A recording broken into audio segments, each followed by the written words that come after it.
নমস্কার বন্ধুরা, আজকে বানাবো আলু পটলের নিরামিষ রেসিপিটি সম্পূর্ণ দেখবেন আর খুব সহজভাবে বানাবো। খেতে কিন্তু হবে দুর্দান্ত।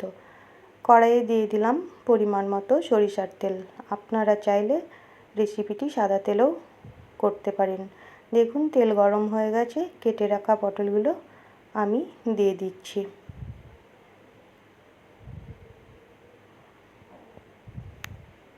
পটলগুলো ভালো করে ভেজে নেব লাল লাল করে।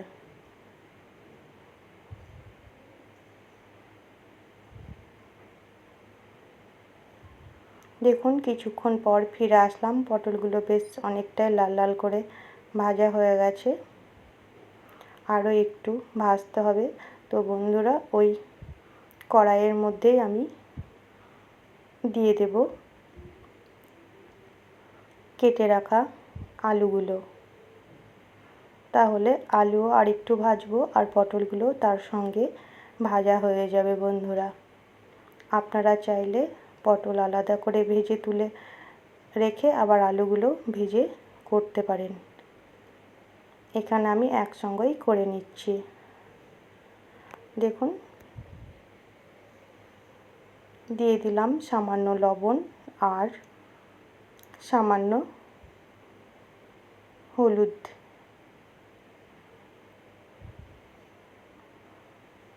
একসঙ্গে ভালো করে নেড়ে দেব।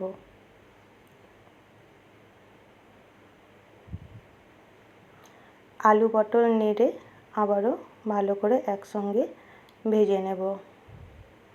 দেখুন 5 মিনিট পর ফিরে আসলাম, আলু পটল বেশ ভাজা হয়ে গেছে। আর এদিকে আমি মশলা তৈরি করে নেব। বন্ধুরা, আমি সব সময় কম মশলায় রান্না করার চেষ্টা করি। দিয়ে দিলাম 1/2 চামচ গোটা ধনে, 1/2 চামচ গোটা জিরে, সামান্য আদা আর 2টো কাঁচা পাকা লঙ্কা। আপনারা চাইলে ঝাল যে যেমন খাবেন দিতে পারেন।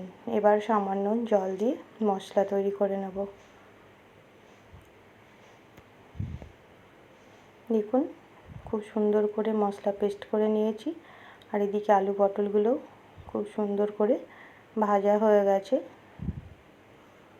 আর একটু নাড়াচাড়া করে তুলে নেব।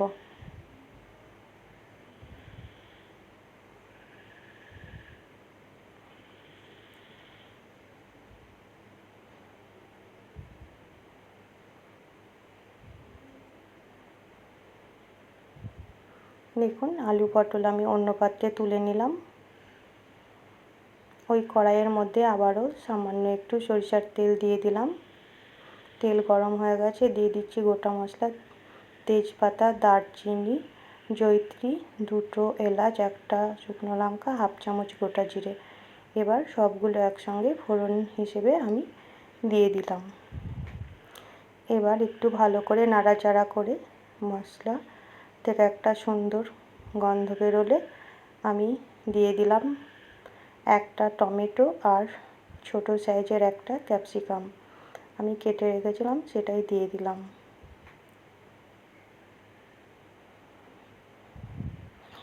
এবার ভালো করে ক্যাপসিকাম আর টমেটো একটু হালকা ভেজে নেব। দিয়ে দিলাম সামান্য একটু লবণ। এর ফলে তাড়াতাড়ি খুব সুন্দর করে ভাজা হয়ে যাবে টমেটো আর ক্যাপসিকাম।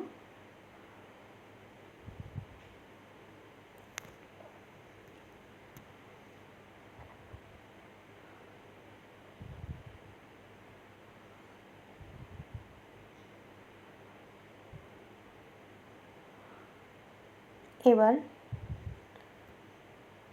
দিয়ে দিলাম বেটে রাখা মশলা আর ওই মিক্সি জারে সামান্য একটু জল দিয়ে আমি সেটাও দিয়ে দিলাম। এবার একসঙ্গে ভালো করে কষিয়ে নেব টমেটো, ক্যাপসিকাম আর মশলা, যেন মশলার কাঁচা গন্ধ না থাকে। দেখুন দিয়ে দিলাম 1/2 চামচ কাশ্মীরি লঙ্কার গুঁড়ো, 1/2 চামচ হলুদ গুঁড়ো। আবার একসঙ্গে ভালো করে নেড়ে নেব।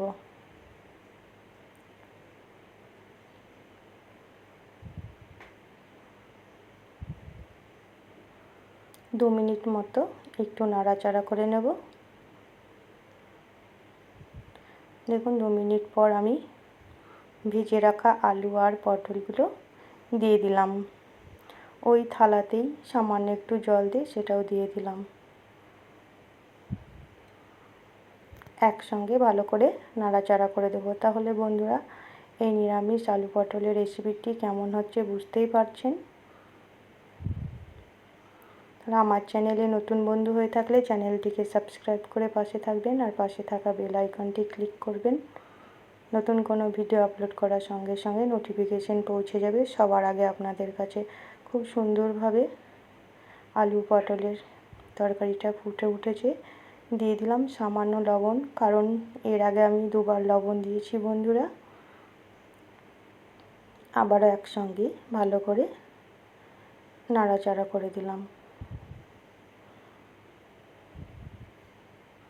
কিছুক্ষণ ফোটার পর বন্ধুরা ফিরে আসবো। দেখুন 5 মিনিট ফোটার পর আমি ফিরে আসলাম। খুব সুন্দরভাবে সবজি সেদ্ধ হয়ে গেছে।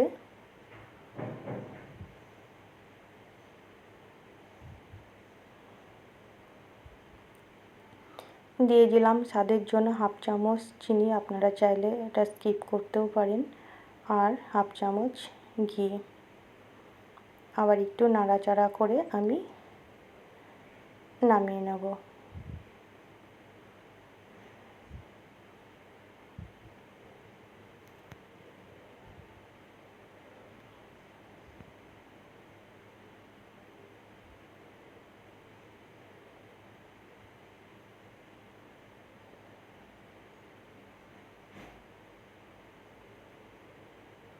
তাহলে বন্ধুরা তৈরি হয়ে গেল নিরামিষ আলু পটলের তরকারি। খুব সহজেই, খেতে কিন্তু দুর্দান্ত লাগে। আপনারা ভাত, রুটি, পরোটা যে কোনো খাবারের সঙ্গেই খেতে পারেন।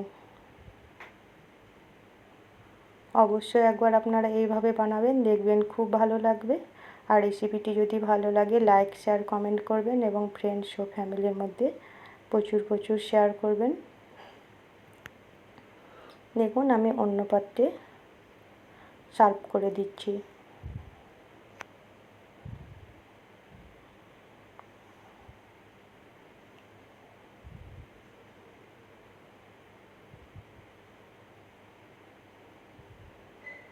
তাহলে সম্পূর্ণ ভিডিওটি দেখার জন্য আপনাদের অসংখ্য ধন্যবাদ।